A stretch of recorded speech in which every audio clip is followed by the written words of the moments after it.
अपने एग्जाम की प्रैक्टिस और कुछ क्वेश्चंस को हम आज फिर से डिस्कस करेंगे। ठीक है, जो हमारी पूरी कंप्लीट बुक से है और ये देखेंगे कि हमारी तैयारी कैसी है। ठीक है, शुरू करते हैं। क्वेश्चन नंबर 1, शिक्षा की त्रिमुखी प्रक्रिया का मुख्य आधार क्या होता है? कि हमने बताया था कि शिक्षा क्या होती है, कि शिक्षा एक ट्राइपोलर प्रोसेस है। तो उस ट्राइपोलर प्रोसेस में हमारे पास तीन क्या होते हैं, बेस होते हैं, आधार होते हैं। वो तीन आधार कौन से हैं? शिक्षक, अभिभावक, विद्यालय। शिक्षक, छात्र और पाठ्यक्रम। समाज, विद्यालय और सरकार। पुस्तक, छात्र या अभिभावक।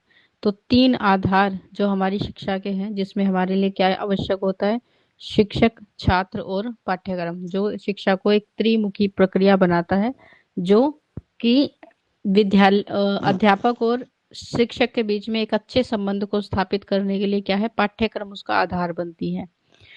जॉन डीवी के द्वारा शिक्षा की त्रिमुखी प्रक्रिया में किसका विशेष स्थान होता है? छात्र का, पाठ्यक्रम का, मूल्य का या फिर विद्यालय का? तो जॉन डीवी ने कहा कि शिक्षा क्या है, एक त्रिमुखी प्रक्रिया है और इसमें सबसे ज्यादा विशेष और महत्वपूर्ण भूमिका किसकी होती है? एक पाठ्यक्रम की। ठीक है, क्योंकि पाठ्यक्रम आपको एक आधार देता है। हम ये कहते हैं कि शिक्षा क्या है, छात्र और अध्यापक के बीच चलने वाली एक प्रक्रिया है, अंतः प्रक्रिया है। ठीक है, इंटरनल प्रोसेस है। लेकिन बच्चे को क्या सिखाया जाएगा, किस आधार पर सिखाया जाएगा, कैसी नॉलेज उसे दी जाएगी, उस सब का जो बेस है वो हमें क्या बताता है, कैसी शिक्षण विधि आपको अपनानी है, क्या सिखाना है, ये सब आपको पाठ्यक्रम बताता है। मतलब पाठ्यक्रम आपके लिए क्या बनता है, एक बेस बनता है, जो आपको अपनी कक्षा को संचालित करने के लिए हर एक व्यवस्था जो है निर्धारित करने में सहायता करता है।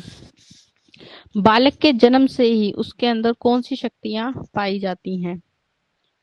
सामाजिक गुण, आर्थिक गुण, गुण और शारीरिक शक्तियां या फिर धार्मिक भाव। तो जब भी किसी बच्चे का जन्म होता है, उसके अंदर कुछ स्वाभाविक गुण उसके पास होते हैं और हम ये मानते हैं कि ये गुण उसे कहाँ से मिलते हैं, अपने माता पिता से प्राप्त होते हैं। और ये क्या कहलाते हैं, उसके गुण यानी क्वालिटीज कहलाती हैं। और उसके शरीर में क्या है, कुछ शारीरिक शक्तियां हैं। ठीक है, कि उसकी अपनी अभिव्यक्ति, अपना कुछ व्यक्तित्व होगा जो उसे अपने माता पिता से प्राप्त हुआ है। उसकी अपनी कुछ रुचियां हो सकती हैं। ठीक है, तो उसी को हम क्या कहते हैं, उसकी शारीरिक क्षमता कहते हैं। शिक्षा किसके माध्यम से बालक के वातावरण का निर्माण करती है?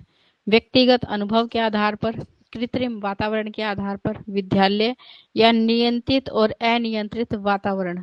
ठीक है, तो शिक्षा का जो माध्यम है, जो बच्चे के वातावरण का निर्माण करती है, उसे हम क्या कहते हैं?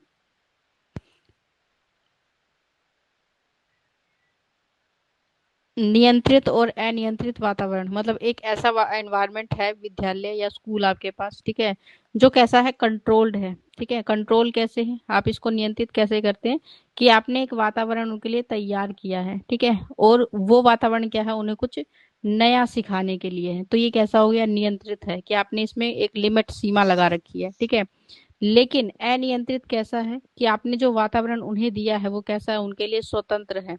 वो क्या करेंगे, अपने अनुभव से सीखेंगे। तो मतलब एक सीमा है, लेकिन वो सीमा भी कैसी है, स्वतंत्रता की है। ठीक है, तो वो वातावरण कैसा है आपके लिए, शिक्षा के माध्यम से हम बच्चे को एक नियंत्रित और अनियंत्रित दोनों वातावरण जो है देते हैं, ताकि एक एनवायरनमेंट जो हमने क्रिएट किया है उससे बच्चा अपने अनुभव के आधार पर जो है सीखे और एक स्वतंत्र रूप से जो है शिक्षा को प्राप्त कर सके।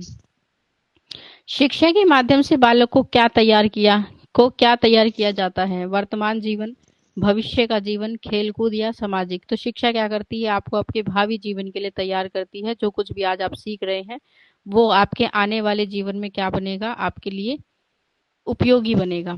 समाजीकरण की प्रक्रिया में शिक्षा क्या प्रदान करती है? समाजीकरण का धन प्राप्ति, सामाजिक मूल्य, विचार, संस्कृति या राजनीतिक ज्ञान या फिर तकनीकी ज्ञान। तो समाजीकरण का मतलब क्या होता है, कि शिक्षा की प्रक्रिया क्या कर रही है, आपको समाज के बारे में अवगत करा रही है, आपके अंदर सामाजिक मूल्यों को विकसित करती है, आपके अंदर अपने विचार क्षमता को विकसित करती है, आपको आपकी संस्कृति से अवगत कराती है। तो समाजीकरण सामाजिक मूल्य, विचार और संस्कृति तीनों को दर्शाते हैं। शिक्षा की गतिशीलता का क्या अर्थ है? गतिशीलता का मतलब होता है कि निरंतर चलने वाली चीज, ठीक है।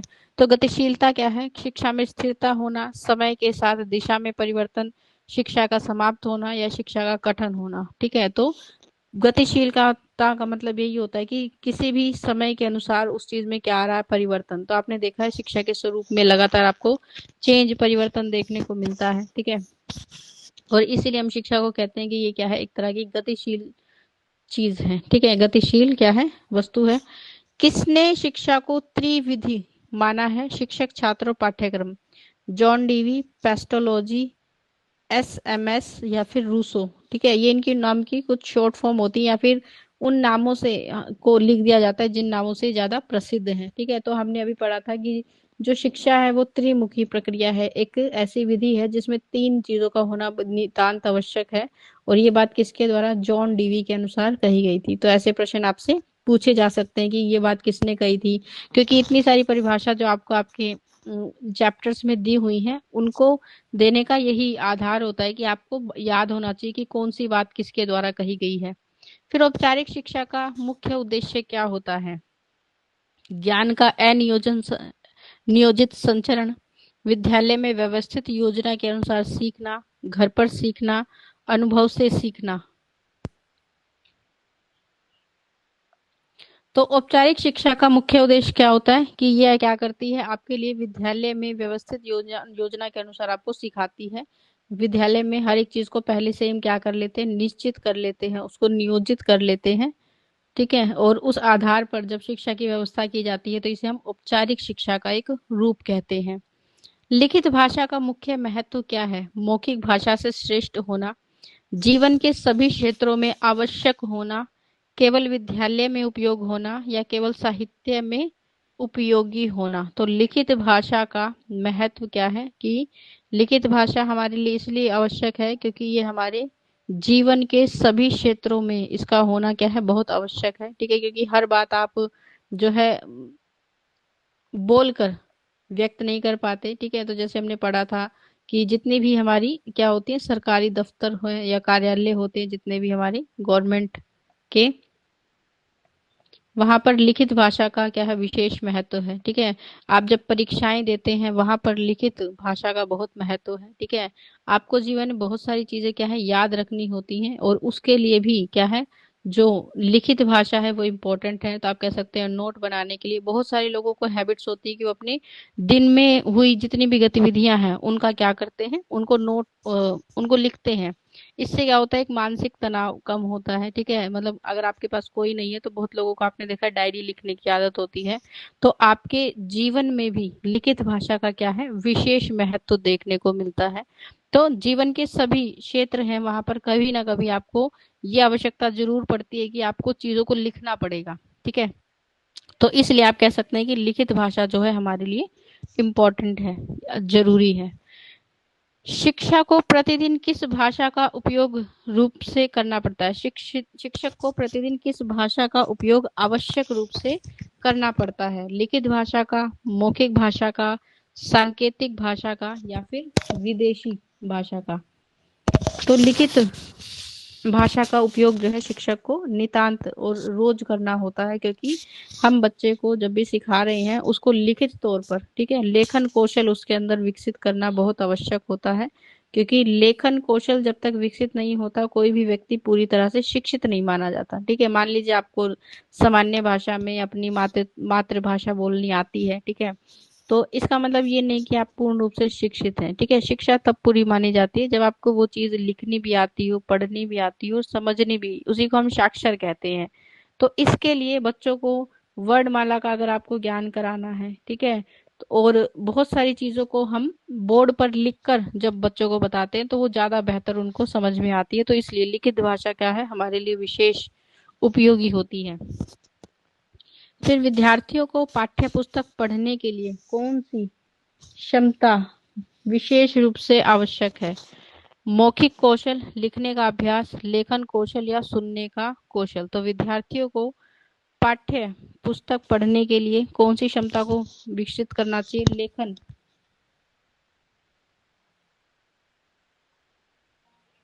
लेखन कौशल का अभ्यास करना चाहिए, क्योंकि जब वो पढ़ते हैं उसी के उच्चारण से वो जो है बोलना भी सीखते हैं। ठीक है, तो जैसे आप शब्दों के बारे में उन्हें जोड़ना सिखाते हैं, तो लिखने के साथ उनको वो चीज जब हम बोलकर आप उसे लिखवाते हैं तो ज्यादा बेहतर होता है। तो लिखित कौशल जो है उनकी क्षमता को विशेष रूप से क्या करता है, बेहतर बनाता है। आधुनिक शिक्षा प्रणाली में लिखित उत्तर क्यों आवश्यक हैं? परीक्षा में अंक लिखने के लिए, शिक्षक की सुविधा के लिए, छात्र की योग्यता स्पष्ट करने के लिए, या फिर केवल औपचारिकता के लिए? तो आधुनिक मतलब आज वर्तमान शिक्षा की जब हम बात कर रहे हैं तो वहां पर हमारे लिए लिखना या फिर लिखित परीक्षा क्यों आवश्यक है, इससे हम छात्र की योग्यता को स्पष्ट कर सकते हैं। ठीक है, तो जब आपको लिखना आता है तो किसी चीज को जरूरी नहीं है कि आप एज इट इज लिखें, आपको वो चीज समझ में आनी चाहिए, आप उसमें अपनी भाषा का इस्तेमाल कर सकते हैं। ठीक है, मतलब अपने आधार पर भी चीजों को लिख सकते हैं, और यही चीज होती है जो आपकी वर्तनी को बेहतर बनाती है कि आप अच्छे शब्दों का इस्तेमाल करें किसी भी चीज को लिखते वक्त। तो इससे ये होता है कि आपके विचार जो है वो विकसित होते हैं, सोचने समझने की क्षमता का विकास होता है। तो छात्र की योग्यता को स्पष्ट करने के लिए कि मान लीजिए आपको अपने शब्दों में अपनी बातें कहनी है, लेकिन अगर आप हमेशा चीजों को याद करके एज इट इज वैसे ही लिखेंगे तो वो आपकी बुद्धि को क्या कर देता है, सीमित कर देता है। तो आपके विचार करने की क्षमता क्या हो रही है, क्षीण हो रही है, मतलब खत्म हो रही है। और आप अपने आप से कुछ नहीं कर सकते, क्योंकि आपको लगेगा कि आपने पढ़ा नहीं है, याद नहीं किया। तो चीज समझ आनी चाहिए। ठीक है, कि समझ आने पर जैसे आप बोल कर उत्तर दे रहे हैं, वैसे अगर आप लिख कर भी अपनी बातों को स्पष्ट कर सकते हैं। तो आधुनिक शिक्षा प्रणाली में छात्र की योग्यता को स्पष्ट करने के लिए कि वो व्यक्ति क्या है, योग्य है अपनी बातों को, अपने विचारों को आपके सामने रखने के लिए, उस योग्यता को ये क्या करती है, स्पष्ट करती है। कंप्यूटर आधारित शिक्षा में भी किस कौशल का महत्व है? मौखिक, श्रवण, लेखन या कला? तो आपने देखा है कंप्यूटर में जब भी आपको कोई डाटा चाहिए, कोई आपको कार्य चाहिए, तो उसके लिए लेखन कौशल जो है हमारे लिए विशेष महत्व रखता है। ठीक है, और लेखन कौशल जो है मतलब हर एक चीज आप उसमें जब क्या करेंगे, लिखेंगे, तो आप उससे जो है अपनी समस्याओं को हल कर पाएंगे। फिर लिखित भाषा किस प्रकार मनुष्य के मस्तिष्क को सहारा देती है?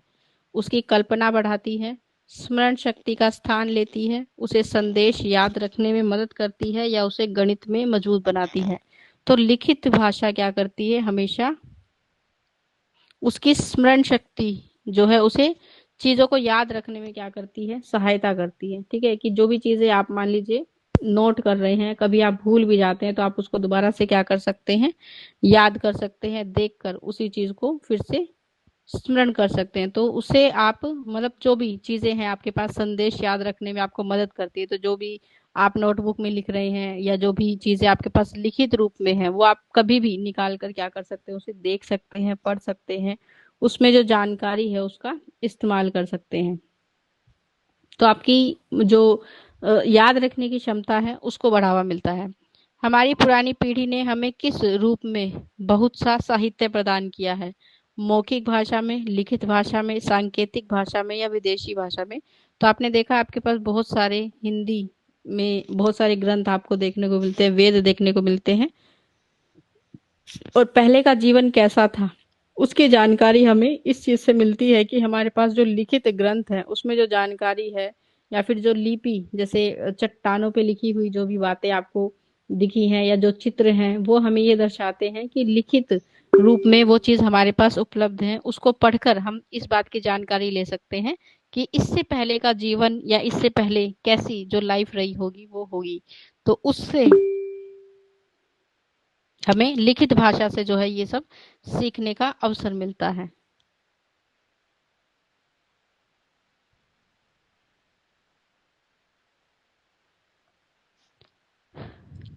विदेशी ज्ञान विज्ञान से परिचित कराने में कौन सी भाषा सहायक है? मौखिक, लिखित, सांकेतिक या भाव भाषा? तो विदेशी ज्ञान विज्ञान से परिचित कराने के लिए हमारी लिखित भाषा जो है हमारे लिए सबसे ज्यादा उपयोगी होती है, जो हमें किसी भी चीज के अर्थ के बारे में अवगत कराती है। ठीक है, तो लिखी हुई चीजों को हम जो है दोबारा से बार बार आप पढ़ सकते हैं, बार बार आप उसको रिमाइंड कर सकते हैं और वो एक बार में आपके पास स्थायी मेमोरी के रूप में जो है वो आ जाता है। तो जितना भी देश विदेश का जो भी नई नई बातें हैं, ज्ञान विज्ञान या कोई खोज किसी देश में हुई है, वो लिखित रूप में आपके पास जैसे अखबारों में आपको देखने को मिलती है, मैगजीन्स में हो सकता है, या उसके ऊपर किसी भी मान लीजिए आपने ऑनलाइन भी देखा है, तो मैसेज भी लिखित रूप में आपको देखने को मिलता है, लिखित रूप में वो नोट होते हैं, तो उससे आपको जानकारी मिलती है। लिखित भाषा साहित्य को किस रूप में बढ़ाती है? मौखिक ज्ञान से, भाषा की शुद्धता से, पुस्तकों और भंडार से, या मौखिक परंपराओं से। तो आप ये देखेंगे कि जो लिखित भाषा का साहित्य है वो क्या करता है, पुस्तकों तथा ज्ञान भंडार के द्वारा हमारे लिखित भाषा के साहित्य को बढ़ावा देता है। कि जितनी ज्यादा पुस्तकें आप किसी चीज को लेकर लिखते हैं, तो हम पहले भी बात कर चुके जैसे कि हमारे पास वेद हैं, ठीक है, और हमें से बहुत लोग चाहते हैं कि उन्हें जानकारी हो कि उन वेदों में क्या है, लेकिन इतने वेद पढ़ने या फिर उसके अंदर जो भाषा है जैसे संस्कृत है, उसका ज्ञान शायद आज अभी हमें आधुनिक समय में नहीं है, ठीक है। तो उनको पढ़ने के लिए जो भी हमारे क्या होते हैं शिक्षा शास्त्री हैं या जो विद्वान हैं भाषा के, उन्होंने इन वेदों को क्या कर दिया, इनको विभाजित कर दिया, बांट दिया, कि उसमें से उन्होंने क्या बना दिए भाई, काव्य खंड बना दिए, ठीक है, कि अलग अलग पुस्तकें बना दी, उसमें से कोई कहानी निकाल कर पुस्तक का निर्माण कर दिया। अब उस चीज को पढ़ना हमारे लिए क्या है, सरल है। तो जितनी ज्यादा पुस्तकें आपके पास होती हैं, उतना ज्यादा क्या होता है, आपका जो ज्ञान है वो विस्तारित होता है, उतना ज्यादा अवसर मिलता है दूसरे लोगों को उसके बारे में जानने का। तो जब अलग अलग भाषाओं में हम इन चीजों को क्या करते हैं, ट्रांसलेट करते हैं, तो जैसे हिंदी में, ठीक है, हिंदी में कोई चीज है, अगर हम कोई अन्य व्यक्ति उसे पढ़ना चाहता है, जैसे हिंदी का ज्ञान नहीं है, तो आप उसे अदर लैंग्वेज में ट्रांसलेट करके, तो इससे क्या होता है कि आपके साहित्य की जो वैल्यू है वो बढ़ती है, ठीक है, और आपकी जो पुस्तकें हैं और आपके जो ज्ञान है उसमें वृद्धि होती है। शिक्षा बालक को समाज के किस घटक के रूप के अनुसार ढालती है? आर्थिक स्थिति, सामाजिक मूल्य, राजनीतिक इच्छा, या धार्मिक मान्यताएं। तो शिक्षा बालक को समाज के किस घटक के अनुसार ढाल देती है? उसकी सामाजिक मूल्यों के अनुसार। तो सामाजिक मूल्यों के अनुसार हम क्या कर लेते हैं, अपने अंदर परिवर्तन ले आते हैं, समाज के आधार पर चीजों को क्या कर देते हैं, बदल लेते हैं, अपने वातावरण को बदल लेते हैं, ये हमारे लिए आवश्यक है। फिर लिखित भाषा का अभ्यास किसे संतुलित बनाता है? आंख और मस्तिष्क को, हाथ और मस्तिष्क को, हाथ और पैर को, या मन और शरीर को। तो लिखित भाषा का अभ्यास मतलब कि जब आप कोई चीज लिख रहे हैं, लिखने के साथ क्या है कि आप उसके बारे में विचार कर रहे हैं, तो इससे क्या होता है, ये आपके हाथ और मस्तिष्क के बीच के संतुलन को बेहतर बनाता है, कि आपके मन में जो विचार चल रहा है वो विचार ही आप क्या करते हैं, लिख रहे हैं। तो इससे मस्तिष्क और हाथ के बीच में क्या बनता है, एक संतुलन बनता है, और ये आपके कौशल को बढ़ावा देता है। फिर है वर्ण विन्यास की अशुद्धियों के बारे में। वर्ण विन्यास की अशुद्धियों को दूर करने के लिए लिपि किस ज्ञान को सर्वप्रथम आवश्यक मानती है? ठीक है, तो वर्ण विन्यास यानी कि वर्णों से संबंधित अगर आपके मस्तिष्क में किसी चीज को लेकर क्या है, कोई दुविधा है, ठीक है, कोई आपका वर्ण को लेकर अगर कोई अशुद्धि है, तो उसको ज्ञान को हम कैसे ठीक कर सकते हैं? व्याकरण के ज्ञान से, साहित्य के ज्ञान से, लिपि का शुद्ध ज्ञान, या फिर तीव्र गति से लिखने के अभ्यास के द्वारा। तो हमने बात की थी कि जब भी आप भाषा सीख रहे हैं, और भाषा के सीखने में सबसे ज्यादा महत्वपूर्ण क्या होता है आपके लिए, आपकी लिपि का ज्ञान होता है। तो जब आपको लिपि का ज्ञान होगा, तो आपके जो वर्ण हैं उनकी में होने वाली अशुद्धियां जो है वो क्या होती, दूर हो जाती हैं। तो लिपि में ही हम व्याकरण को सीखते हैं, ठीक है। बहुस्वरीय शब्दों के अभ्यास में बच्चों को किन मात्राओं का शुद्ध ज्ञान कराने के लिए प्रत्येक वर्ष के साथ स्वरों की मात्रा लगाकर अभ्यास कराया जाता है? ठीक है, तो बहुस्वरीय मतलब स्वर शब्दों के ज्ञान के जब हम उन्हें अभ्यास कराते हैं, तो हमें किस तरह की मात्राओं का ज्ञान कराना चाहिए उन्हें? दीर्घ मात्राओं का, अल्प मात्राओं का, अनुनासिक मात्राओं का, या फिर उपयुक्त सभी का? तो किसका ज्ञान कराते हैं हम उन्हें? दीर्घ मात्राओं का ज्ञान कराते हैं। कि आपने जैसे 12 खड़ी पढ़ी है, तो उसमें मात्राएं लगा लगा कर बच्चों को जो है उसका अभ्यास कराते हैं, जो उनकी मात्रा संबंधी अशुद्धियों को दूर करने में उनकी सहायता करते हैं। फिर व्याकरण की अशुद्धियों का प्रमुख कारण क्या बताया गया है? उचित शिक्षा न दी जानी, छात्रों में व्याकरण की रुचि की कमी होना, विद्यार्थियों का व्याकरण के समुचित ज्ञान से परिचित न होना, या मौखिक ज्ञान का अत्यधिक प्रयोग न करना। तो व्याकरण में आपने देखा है बहुत से बच्चे अशुद्धियां करते हैं और व्याकरण का जो है हमें सही ज्ञान नहीं होता। तो इसकी एक जो कमी हमें देखने को मिलती है कि विद्यार्थी जो है व्याकरण के समुचित ज्ञान को कभी भी प्राप्त नहीं करते, या फिर वो व्याकरण को कोई सब्जेक्ट ही नहीं मानते। ठीक है, और उनकी रुचि ना होने के कारण क्या है, उनका व्याकरण के प्रति जो ज्ञान है वो अधूरा रहता है, या फिर आप कह सकते हैं कम होता है। वाचन अभ्यास यानी कि रीडिंग प्रैक्टिस में शिक्षक को अक्सर किस प्रक्रिया पर अधिक ध्यान देने की बात की गई है? तीव्र वाचन, सस्वर वाचन, मौन वाचन, या फिर नाट्य वाचन। तो वाचन अभ्यास यानी कि जब आप मौखिक रूप से चीजों को पढ़ते हैं, तो इसमें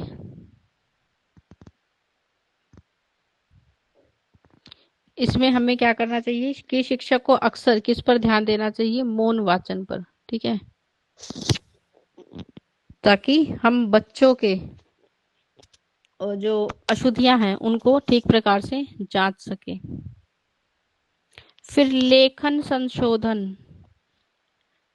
संशोधन या करेक्शन ऑफ राइटिंग वर्क की प्रक्रिया में शिक्षक को विद्यार्थी की कॉपियों को किस प्रकार जांचने की सलाह दी जाती है? स्वयं अपनी ओर से ईमानदारी के साथ जांच करके लाल और हरी स्याही का प्रयोग करना, केवल त्रुटियों को इंगित करना, या अभिभावकों के से सहायता लेना।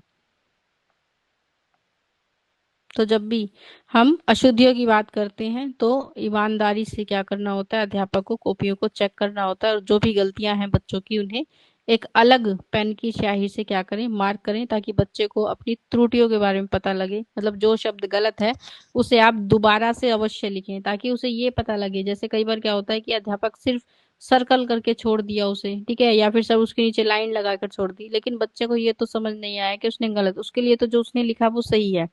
तो आपको क्या करना है? उसको मेंशन जरूर करना है कि गलती क्या है। ठीक है, आप उस शब्द को दोबारा लिख के उसके साथ ही उस शब्द को दोबारा लिखें, ताकि बच्चे को अपनी अशुद्धि का ज्ञान हो। तो आप उसे एक अलग पेन का इसके लिए इस्तेमाल कर सकते हैं, चाहे आप रेड पेन का इस्तेमाल करें, चाहे आप ब्लू पेन का इस्तेमाल करें, या फिर हरे पेन का इस्तेमाल करें, वो आपकी इच्छा है। लेकिन जो भी समस्याएं हैं उनको आपको जरूर से मेंशन करना चाहिए। शब्दकोश के प्रयोग पर emphasis on the using dictionary, की डिक्शनरी का जो इस्तेमाल है उसके प्रयोग पर जोर देने कि बच्चों को क्या है डिक्शनरी का, जैसे आपने भी सुना होगा, कभी आप इंग्लिश सीखने की कोशिश करें या फिर भाषा को सीखने की कोशिश करें, हमेशा आपको ये कहा जाएगा कि डिक्शनरी से डेली 5 शब्द याद करने चाहिए। क्यों?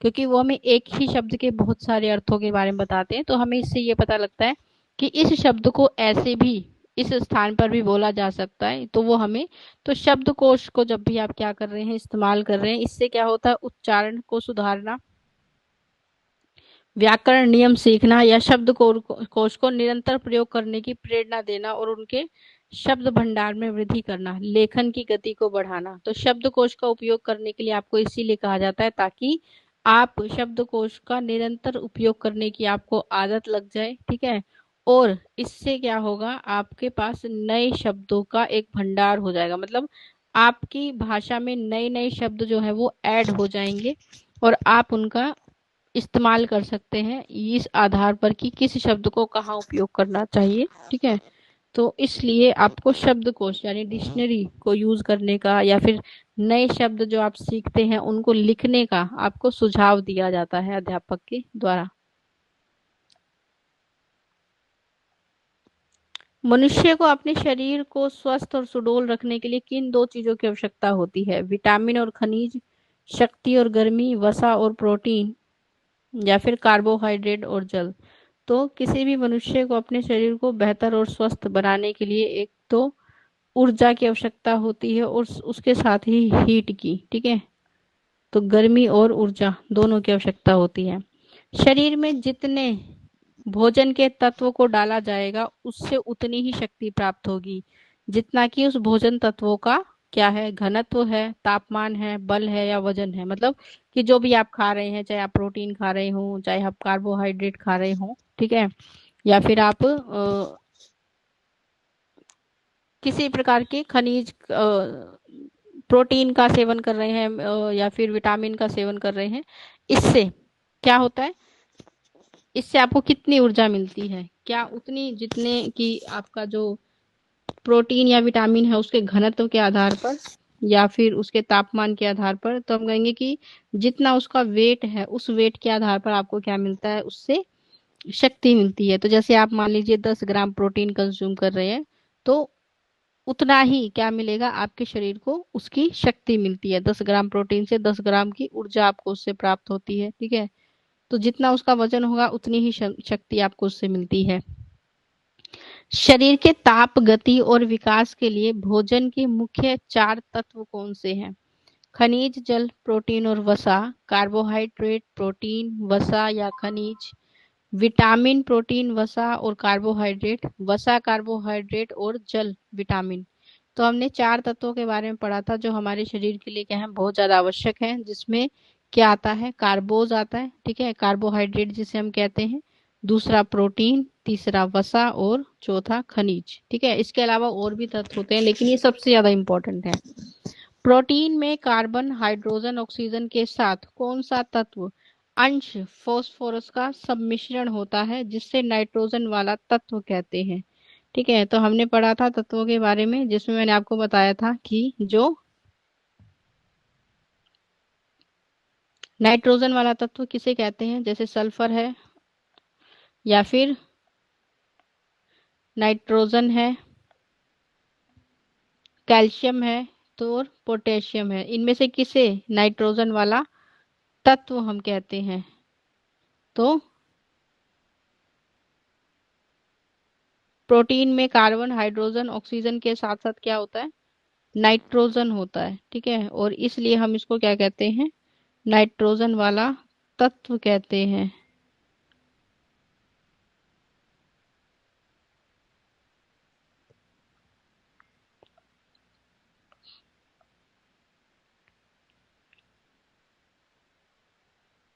प्रोटीन की उपयोगिता में के संदर्भ में यह किनके निर्माण और क्षतिपूर्ण उपयोगी है? मतलब प्रोटीन किसके लिए ज्यादा इम्पोर्टेंट होता है? केवल आंतरिक अंगों के लिए, तंतुओं और रक्त वाहिनियों के लिए, केवल मांसपेशियों के लिए, केवल रक्त वाहिकाओं के लिए? तो हमने देखा था कि जो प्रोटीन है वो हमारे शरीर में हमारे शरीर के लिए बॉडी बिल्डिंग फूड की तरह होता है। ठीक है, हमारे शरीर की कोशिकाओं का निर्माण करता है।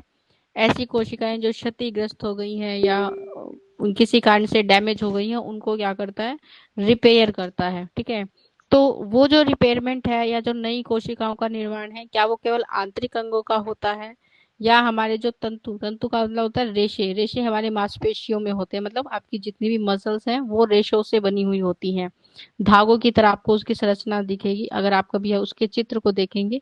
और रक्त वाहिकाएं यानी हमारे ब्लड के लिए आवश्यक है, केवल मांसपेशियों के लिए या फिर केवल रक्त की जो हमारी वहनियां हैं केवल उनके लिए? तो ये किसके लिए आवश्यक होता है, हमारे मांसपेशियों और हमारी रक्त की वहनियों के लिए, दोनों के लिए। ठीक है, तो हमारी मांसपेशियों के नए कोशिकाओं को बनाने में क्या करता है, ये सहयोग करता है।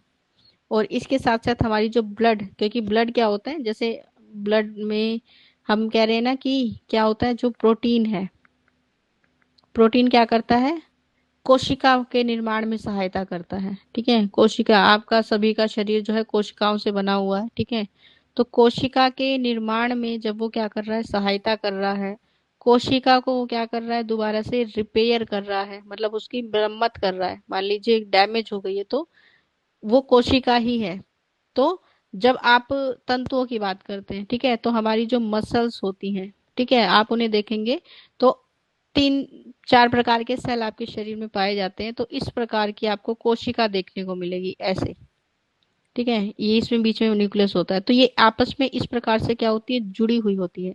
तो इनमें से अगर कोई भी एक कोशिका डैमेज हो जाती है, ठीक है, या फिर इनकी भी क्या होती है, एक लाइफ स्पैन होता है कि इनका भी जीवन होता है कि इतने समय तक ये जीवित रहती हैं, तो उसके बाद नई कोशिकाओं का निर्माण जो है वो कौन करेगा, प्रोटीन करेगा। ठीक है, आपकी जो जैसे ब्लड की बात हो रही है, ठीक है, तो ब्लड ब्लड भी क्या है, एक तरह की कोशिका होती है। आप ये देखेंगे कि जैसे रेड ब्लड, लाल रक्त कणिकाएं, सफेद रक्त कणिकाएं, प्लेटलेट्स होते हैं, ये सब क्या है, कोशिकाएं हैं जिनका अपना क्या होता है, एक लाइफ स्पैन होता है। जैसे लाल रक्त कणिकाएं क्या होती है, उनका जीवन कुछ ही दिनों का होता है, ठीक है।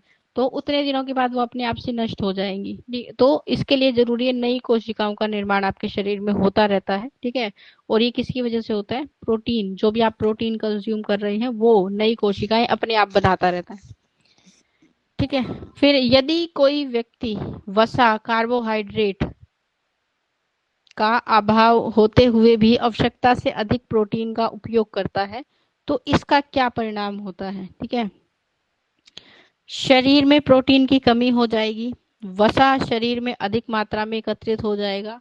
यह संचित प्रोटीन गर्मी व शक्ति के उत्पादन में सहायता प्रदान करेगा, या उसका मानसिक विकास जो है वो क्या हो जाएगा, अवरुद्ध यानी कि रुक जाएगा। तो हम कहेंगे कि क्या हो जाता है कि जब आप जरूरत से ज्यादा प्रोटीन, कार्बोहाइड्रेट या कोई भी चीज कंज्यूम करते हैं, मतलब जितनी आपकी एक दिन की आवश्यकता है आपके शरीर की, उससे ज्यादा जब भी आप लेते हैं उस चीज को, तो ये आपके शरीर में क्या हो जाता है, एकत्रित हो जाता है फैट के रूप में, ठीक है। और ये क्या करता है, आपके शरीर को शक्ति और उत्पादन। तो जैसे कभी मान लीजिए आप खाना नहीं भी खा रहे हैं या लेट खाया है, तो उस वक्त जो भी आपके शरीर की एनर्जी की आवश्यकता होती है वो इन्हीं स्टोर हुए जो हमारे उत्पादन होते हैं उनसे आपको मिल जाती है।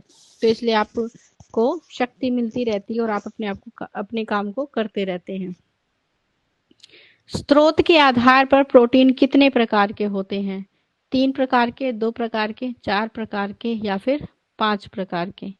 तो हमने पढ़ा था कि हमारे पास क्या है, प्रोटीन के सोर्स होते हैं, यानी प्रोटीन आपको कहाँ से उपलब्ध होगा, और उसके हमारे पास 2 साधन हैं, ठीक है। याद होंगे 2 कौन कौन से, नहीं याद तो मैं बता देती हूँ। एक प्रोटीन होता है जो आपको किससे प्राप्त होता है, नेचुरल वे से, ठीक है, नेचुरल प्लांट से, या फिर आप कह सकते हैं प्राकृतिक प्रोटीन जिसे आप कहते हैं, ठीक है, जो आपको हरी सब्जियों से, पेड़ पौधों से प्राप्त होंगे।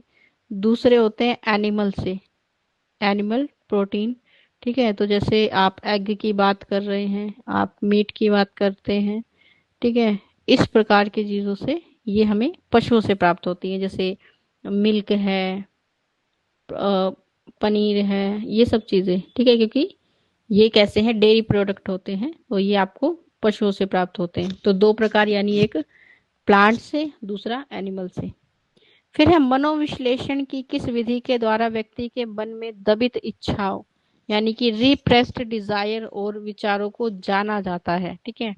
तो विषय संबंधी अंतर्बोध परीक्षण, प्रक्षेपी विधि, रोशो का शाही धब्बा या कहानी कहने की विधि। तो मनोविश्लेषणात्मक विधि जो सिद्धांत हमें ये बताता है कि हम किसी व्यक्ति के मन में जो भी इच्छाएं हैं, दबी हुई इच्छाएं, उनका पता कर सकते हैं। तो ये हम किस विधि से कर सकते हैं, प्रक्षेपी विधि के द्वारा। किसी भी व्यक्ति के मन में जो भी इच्छाएं हैं उनको हम जान सकते हैं। व्यक्तित्व को मूल्यांकन करने की सबसे अधिक विश्वसनीय जो विधि है वो कौन सी है, मुक्त सहचार्य परीक्षा, स्वपन विश्लेषण, प्रक्षेपी विधियां या वर्क पूर्ति परीक्षण। तो सबसे अच्छी विधि कौन सी होती है, प्रक्षेपी प्रविधियां। फ्राइड के द्वारा व्यक्तित्व विकास के सिद्धांत के अनुसार व्यक्तित्व के कितने महत्वपूर्ण भाग होते हैं, 2 चेतन और अचेतन, 3 चेतन, अचेतन या अर्धचेतन, 4 इड ईगो सुपर ईगो या चेतन, या 3 इड ईगो और सुपर ईगो। तो फ्राइड के व्यक्तित्व के सिद्धांत के बारे में हमने बात की थी, और फ्राइड ये कहते हैं कि किसी भी व्यक्तित्व के कितने भाग होते हैं, 3 भाग होते हैं, ठीक है।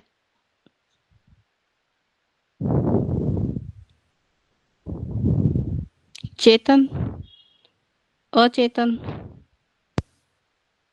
ठीक है, और अर्धचेतन, ठीक है। तो ये किस आधार पर बने होते हैं, हमारे व्यक्तित्व के विकास की बात कर रहे हैं हम, तो ये हमारे इड ईगो और सुपर ईगो के आधार पर बने होते हैं, ठीक है। तो ऑप्शन डी जो है बिल्कुल ठीक है, क्योंकि जहाँ यहाँ पर जब चेतन, अचेतन और अर्धचेतन दिया हुआ है, ठीक है, ठीक है, ये भी है, लेकिन ये क्या है, ये हमारे मस्तिष्क के प्रकार होते हैं, ठीक है। मतलब हमारे मस्तिष्क में 3 प्रकार पाए जाते हैं तो वो मस्तिष्क से संबंधित है। जबकि किसी भी व्यक्ति का जब व्यक्तित्व के निर्माण की मतलब उसकी पर्सनैलिटी की डेवलपमेंट की हम बात करते हैं तो वो इन 3 चीजों के आधार पर बनता है। ठीक है, इड ईगो और सुपर ईगो, और यहाँ पर व्यक्तित्व के बारे में ही पूछा गया है, इसलिए ऑप्शन डी ठीक है। चेतन यानी कॉन्शियस मन के बारे में फ्राइड ने क्या बताया है? ये सबसे बड़ा भाग होता है, इसमें अदम्य इच्छाएं और भावनाएं रहती हैं। ये व्यक्ति को कुछ कराया ज्ञान कराता है या इसका संबंध वर्तमान घटनाओं से नहीं होता है। ठीक है, तो जब हम चेतन यानी कॉन्शियस माइंड की बात करती हैं तो ये क्या करता है, ये आपको किसी भी व्यक्ति को कुछ कराया ज्ञान जो है कराता है। ठीक है, कि चेतन मन मतलब पहले से जो जानकारी है, कॉन्शियस माइंड की बात हो रही है तो आपके माइंड में पहले से जो चीजें चल रही हैं उससे संबंधित होगा, और जब कि आपको उसके बारे में पता है, कॉन्शियस मतलब कि गतिशीलता की बात हो रही है। ठीक है, तो जो विचार आपके मन में चल रहे हैं आपको उनके बारे में पता है, इसलिए हम कहते हैं कि ये व्यक्ति को जो ज्ञान पहले से ही है उसके बारे में बताता है। क्वेश्चन नंबर 38, इसमें लिबिडो को फ्राइड किसका लिबिडो को फ्राइड जो है किसका महत्वपूर्ण अंग मानते हैं? चेतन मन का, अर्ध चेतन मन का, सेक्स का, या फिर इड का? तो लिबिडो क्या है हमने पढ़ा था, ये एक तरह की विधि है, पूरी डिटेल आपकी बुक में नहीं है इसलिए इतनी जानकारी हमने नहीं पढ़ी थी। ठीक है, सिर्फ इसका बारे में बताया हुआ था। तो ये किसके लिए होता है? ये आपके उस सेक्स की जो इच्छा होती है उसके लिए होता है। व्यक्तित्व के इड, ईगो और सुपर ईगो नामक तीनों तत्व कब स्वस्थ माने जाते हैं? जब केवल ईगो को नियंत्रित करना हो, या जब वे तीनों तालमेल के कार्य को और संतुष्ट करें, जब इड की इच्छाएं पूरी हो, या सुपर ईगो और ईगो पर क्या होने लगे, हावी होने लगे। तो व्यक्तित्व में किसी भी व्यक्ति की पर्सनैलिटी में इड, ईगो और सुपर ईगो जो है वो तीनों तत्व क्या करते हैं?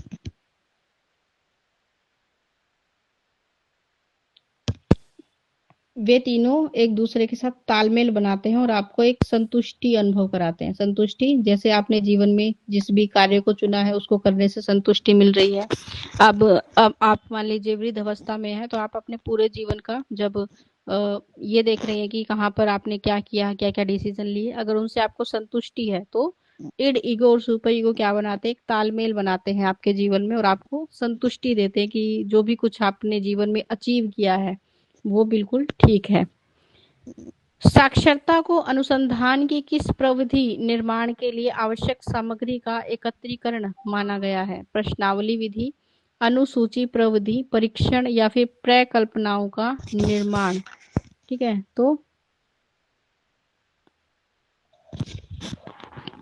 साक्षात्कार अनुसंधान की जो प्रविधि है उसमें हम बात करते हैं कि जो आवश्यक सामग्री है उसमें क्या करना चाहिए हमें?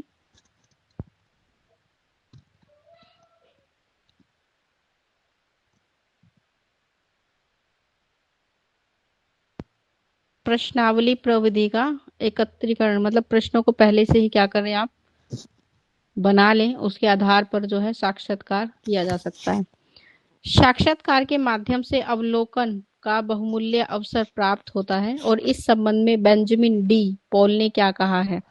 साक्षात्कार सबसे ज्यादा विश्वसनीय प्रविधि है। अकेली प्रविधि के स्थान पर सम्मिलित विधियों का प्रयोग अधिक ज्ञान और दृष्टि प्राप्त कराता है, या अवलोकन एक आवश्यक तत्व है, या फिर साक्षात्कार क्या है? एक तरह की जटिल प्रक्रिया है, एक मुश्किल प्रक्रिया का रूप इसे माना जाता है।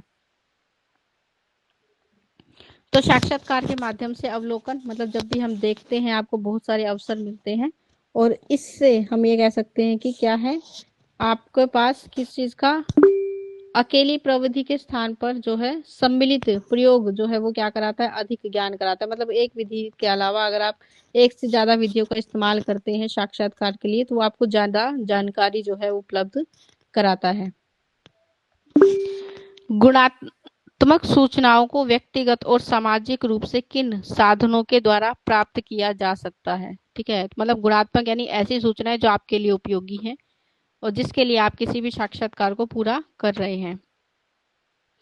तो केवल मनोवैज्ञानिक पक्षों के द्वारा, परीक्षणों के द्वारा, केवल सर्वेक्षणों के द्वारा, प्रत्यक्ष, सामाजिक और मनोवैज्ञानिक चीजों के आधार पर, केवल अप्रत्यक्ष साधनों के द्वारा।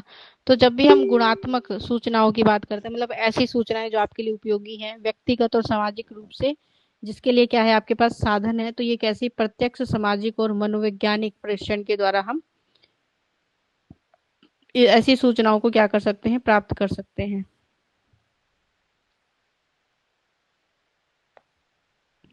व्यक्तिगत और आंतरिक सूचना संकलन का क्या तात्पर्य है? केवल बाहरी व्यवहार का अध्ययन करना, केवल लिखित रिकॉर्ड से जानकारी लेना, या व्यक्तियों के जीवन और आंतरिक पक्षों को समझने के लिए सूचनाएं एकत्रित करना, या फिर केवल वैज्ञानिक उपकरणों का इस्तेमाल करना। तो व्यक्तिगत और आंतरिक सूचनाओं मतलब किसी भी व्यक्ति से संबंधित अगर आप उसकी आंतरिक सूचनाएं, उससे जुड़ी हुई सूचनाओं को एकत्रित करना चाहते हैं, तो इसके लिए आपको व्यक्तियों के व्यक्तिगत जीवन और आंतरिक पक्षों को समझने की आवश्यकता होती है, उनके बारे में सूचनाएं एकत्रित करने की आवश्यकता होती है। साक्षात्कार के दौरान व्यक्तिगत सूचनाएं केवल वस्तुओं आदि से नहीं बल्कि किसी माध्यम से भी प्राप्त होती हैं। प्रश्नावली का उत्तर बातचीत के विषय वस्तु से, या व्यक्तिकृत वृत्ता के शरीर भाव भंगिकाओं से, या अनुसंधान कार्यकर्ताओं के निष्कर्ष से। तो जब भी आप क्या कर रहे हैं, कोई साक्षात्कार कर रहे हैं, तो व्यक्ति जो बातें बता रहा है उससे तो आपको सूचनाएं मिलती हैं, लेकिन इसके अलावा उसके व्यक्तित्व यानी उसके किसी भी प्रश्न के उत्तर को देते हुए उसके जो भाव हो सकते हैं, उसकी शारीरिक जो बॉडी लैंग्वेज आप कह सकते हैं, वो भी हमें ये बताती है कि वो कितना सत्य बता रहा है, कितना झूठ बता रहा है। क्वेश्चन नंबर 46, लिपि का शुद्ध ज्ञान ध्वनि तत्वों और मात्राओं के शुद्ध ज्ञान के साथ साथ और किस ज्ञान के लिए अत्यंत आवश्यक है? वर्णमाला के सभी स्वर अक्षरों का क्रम, मात्राओं के उच्चारण स्थान का ज्ञान, रै रकार या विभिन्न प्रयोगों का ज्ञान, या फिर शुद्ध उत्पत्ति का ज्ञान कराना। तो लिपि का जब हम शुद्ध ज्ञान करा रहे हैं, जहां पर ध्वनि तत्व और मात्राओं के शुद्ध ज्ञान की बात है, तो आपको शब्द मात्राओं का जो है उच्चारण स्थान उन्हें बताना चाहिए कि किसी भी मात्रा का जो उच्चारण स्थान होता है वो क्या होता है, जिससे उनकी जो लिपि है उसमें क्या आती है, शुद्धता आती है, क्योंकि जो हम बोलते हैं वही हम लिखते हैं। व्याकरण के समुचित ज्ञान के अंतर्गत किन विषयों की उचित शिक्षा दिए जाने की बात यहाँ पर कही गई है? केवल संज्ञा और क्रिया, काल वचन और लिंग के आधार पर, संधि समास उपसर्ग प्रत्यय या कारक विभक्तियों के आधार पर, अनुनासिक आदि के आधार पर, अलंकार और रस। तो व्याकरण का समुचित ज्ञान जो है वो किन किन विषयों से संबंधित होता है? वो संधि समास उपसर्ग प्रत्यय, अलग अलग तरह की हर एक चीज जो है इसमें क्या होती है, सम्मिलित होती है, और इनका ज्ञान जो है समुचित व्याकरण के ज्ञान के बारे में हमें बताता है। लेखन संशोधन के लिए लाल या हरी स्याही का उपयोग करने का उद्देश्य क्या है? मतलब कि जब भी आप किसी कॉपी को चेक कर रहे हैं एज ए टीचर और आप उसमें लाल या फिर हरी पेन का इस्तेमाल कर रहे हैं, तो इसका क्या उद्देश्य है? छात्रों को उसकी गलती की गंभीरता बताना, शिक्षक के श्रम को आसान बनाना, बच्चों को शुद्ध रूप से लिखने का प्रयास करने के लिए प्रेरित करना, या कॉपी को आकर्षण बनाना। तो हम ऐसा इसलिए करते हैं ताकि बच्चों को शुद्ध रूप से शब्दों को लिखने का हम क्या करा सकें, ज्ञान करा सकें। तीव्र गति से लिखने का अभ्यास किस कक्षा के लिए विशेष उपयोगी होता है? प्राथमिक स्तर पर, उच्च माध्यमिक स्तर पर, प्रारंभिक यानी प्राइमरी स्तर पर, या उच्चतर एजुकेशन पर? तो तीव्र शिक्षा यानी कि जल्दी जल्दी लिखना जो है आपके लिए किस पर अच्छा होता है? आपकी उच्चतर शिक्षा के लिए, क्योंकि वहां पर आपके पास समय कम होता है और जो है आपको बहुत ज्यादा जानकारी उसमें लिखनी होती है, जैसे परीक्षाएं आप दे रहे हैं, ठीक है, स्पेशली लैंग्वेज की जो परीक्षाएं होती हैं जिसमें भाषा, तो उसमें बहुत सारी बातें आपको लिखनी होती है। आप इतिहास की बात करें, उसमें बहुत सारा मतलब प्रश्न एक लाइन का होगा, लेकिन आपको उसमें इतनी जानकारी पूछ ली जाएगी कि आपके लिए उसको कम समय में बताना जो है वो क्या होता है, सीमित हो जाता है, ठीक है। तो इसलिए आपकी लिखने की क्षमता क्या होनी चाहिए, तीव्र होनी चाहिए। किस तत्व की अधिकता भोजन का प्रतिकूल प्रभाव उस पर या उसी तत्व के द्वारा अंश पर पड़ने वाली बात कही गई है? प्रोटीन, विटामिन, वसा, या किसी भी रासायनिक तत्व? तो किसी तत्व की अधिकता वाले भोजन का प्रतिकूल प्रभाव शरीर पर उसी तत्व द्वारा अंश पर पड़ने वाली किसी रासायनिक तत्व के लिए कही गई है, ठीक है, कि जो भी चीज हम कंज्यूम करते हैं, चाहे वो प्रोटीन हो, विटामिन हो, ठीक है, तो उससे क्या निकलता है कि उससे कुछ ना कुछ केमिकल रिलीज होते हैं, आप कह सकते हैं एंजाइम्स रिलीज होते हैं, वैसे हम एंजाइम ही बोलते हैं उन्हें। तो वो एंजाइम किसके लिए जरूरी होते हैं कि जैसे आप एग्जाम्पल के लिए मान सकते हैं, जैसे किसी ताले को खोलने के लिए चाबी की आवश्यकता होती है, तो पर्टिकुलरली जैसे आप फैट की बात करें, ठीक है, तो फैट को डाइजेस्ट करने के लिए क्या चाहिए होता है आपको, फैट ग्लोबुलर चाहिए होते हैं, ठीक है। तो उसके लिए क्या है, जो फैट है उसको फैटी एसिड में जो है वो तोड़ना होता है, ठीक है। और ये प्रोसेस जो है वो किसी ना किसी केमिकल के द्वारा होगा, और इसके लिए क्या चाहिए, जैसे बाइल जूस चाहिए, ठीक है। उसके बिना जो है फैटी एसिड में ब्रेक डाउन नहीं होगा, अगर ये ब्रेक डाउन नहीं होगा तो ये डाइजेस्ट नहीं होगा, ठीक है। तो ऐसे, तो किसी भी तत्व को हमें जब आप कंज्यूम कर रहे हैं, ठीक है, किसी भी चीज को आप खा रहे हैं, तो उसके लिए क्या चाहिए, किसी भी रासायनिक तत्व की हमें आवश्यकता होती है उसको डाइजेस्ट करने के लिए। प्रोटीन का एक महत्वपूर्ण कार्य क्या होता है जिसका संबंध पाचन रस और एंटीबॉडी से होता है, ऊष्मा उत्पादन, पाचन, रोग प्रतिरोधक क्षमता का विकास करना, मानसिक शक्ति को बढ़ाना, या फिर तंतुओं का निर्माण करना। तो जब भी प्रोटीन क्या है, एक हमारे लिए महत्वपूर्ण जो है तत्व है जिसका संबंध हमारी पाचन क्रियाओं से है, क्योंकि बहुत सारे क्या करता है, ये ऐसी चीजों को रिलीज करता है जो हमारे लिए आवश्यक है। इससे क्या होता है, आपका पाचन शक्ति जो है अच्छी होती है, और आपके अंदर रोगों से लड़ने की जो क्षमता है उसको ये और अच्छा और बेहतर बनाता है। वनस्पति प्रदत्त प्रोटीन या पशु प्रदत्त प्रोटीन की अपेक्षा उपयोगी, मतलब पौधों से मिलने वाला प्रोटीन आपका जो है एनिमल से मिलने वाले प्रोटीन से ज्यादा उपयोगी क्यों होता है, ये कम मात्रा में उपलब्ध है, उनका स्वाद कम अच्छा होता है, ये कम पोषक होते हैं, या पूर्ण रूप से मानव कोशों के समान नहीं होते हैं। तो जो प्रोटीन आपको वनस्पति से मिल रहा है, ठीक है, यानी पेड़ पौधों से जो चीज आपको प्राप्त हो रही है वो पूर्ण रूप से मानव पोषण के समान, मतलब पशुओं से जो प्रोटीन आपको मिलता है वो पूर्ण रूप से आपके लिए उतना उपयोगी नहीं है, या फिर आपके शरीर को उतनी ज्यादा प्रोटीन की आवश्यकता नहीं होती। इसलिए चेतन, अचेतन और अर्धचेतन मन में के संदर्भ में फ्राइड ने सबसे ज्यादा महत्व किसको दिया है, चेतन मन को, अर्धचेतन को, या फिर अवचेतन मन को, या तीनों को एक समान रखा है। तो फ्राइड ये कहते हैं कि सबसे ज्यादा महत्वपूर्ण हमारे लिए क्या होता है, हमारा चेतन मन होता है, ठीक है, क्योंकि उसमें क्या चल रही है, बहुत सारी चीजें चल रही हैं जो हमारे वास्तविक जीवन से संबंधित होती हैं।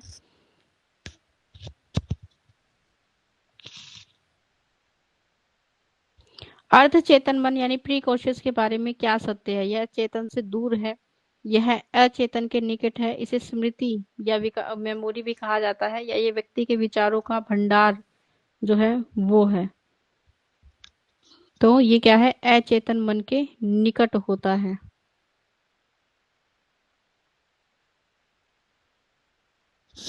फिर मानसिक रूप से स्वस्थ व्यक्ति के लिए इड ईगो और सुपर ईगो में किस प्रकार का संबंध होना चाहिए, इड का सुपर ईगो पर नियंत्रण, इड और ईगो और सुपर ईगो में एकीकरण और तालमेल, सुपर ईगो और ईगो का प्रभुत्व, या फिर तीनों का स्वतंत्र कार्य करना। तो तीनों के बीच में क्या होना चाहिए, संतुलन होना चाहिए, इड ईगो और सुपर ईगो का एकीकरण और तीनों के बीच में अच्छा संतुलन।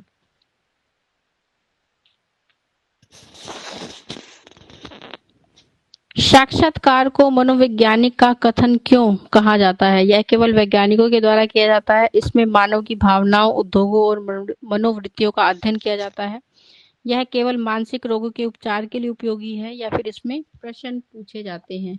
तो इसे वैज्ञानिक विधि इसलिए कही जाती है क्योंकि साक्षात्कार में हम किसी भी व्यक्ति की, मानव की भावनाओं, उद्योगों की, मनोवृत्तियों का क्या करते हैं, अध्ययन करते हैं। प्रकल्पनाओं का यानी कि जो हाइपोथेसिस का निर्माण है, साक्षात्कार को किस रूप में उपयोगी बनाता है, केवल उत्तरों की जांच के लिए, आवश्यक सामग्री या डाटा के रूप में, अनुसंधानकर्ता की योग्यता के लिए, या फिर विश्वसनीयता की जांच के लिए। तो जो प्रकल्पना यानी कि जो हाइपोथेसिस, मतलब जो भी हम किसी चीज के लिए कोई थ्योरी दे दी जाती है, तो उसके लिए क्या चाहिए, हमें आवश्यक डाटा चाहिए जिसके आधार पर हम किसी भी प्रकल्पना को या फिर हाइपोथेसिस को क्या कर रहे हैं, क्रिएट कर रहे हैं। साक्षात्कार के माध्यम से सूचनादाता किस क्षेत्र का अवलोकन करता है?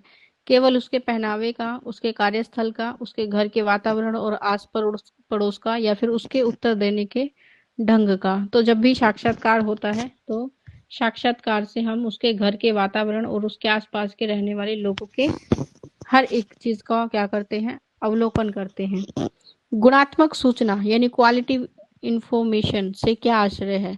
केवल संख्यात्मक तथा न्यूमेरिकल फैक्ट, लोगों के विचार, भावनाओं या लोक विश्वास, केवल वैज्ञानिक उपकरण के लिए मापन या सामाजिक नियमों की जानकारी। तो गुणात्मक सूचना यानी ऐसी सूचना जो आपके लिए क्या है, अच्छी है। ठीक है, तो ये सूचना क्या है, केवल एक प्रकार का वैज्ञानिक उपकरण होता है। ठीक है, जो आपको सही सूचना देने के लिए काम करता है। साक्षात्कार प्रविधि का उपयोग शोध के अलावा किन विधियों के रूप में किया जाता है? केवल बच्चों के लिए, केवल अनुभवी लोगों के लिए, प्रयोगात्मक व्यक्तियों के लिए, या फिर केवल बीमार लोगों के लिए? तो साक्षात्कार विधि का इस्तेमाल प्रयोगात्मक कार्यों के लिए किया जाता है, मतलब प्रयोग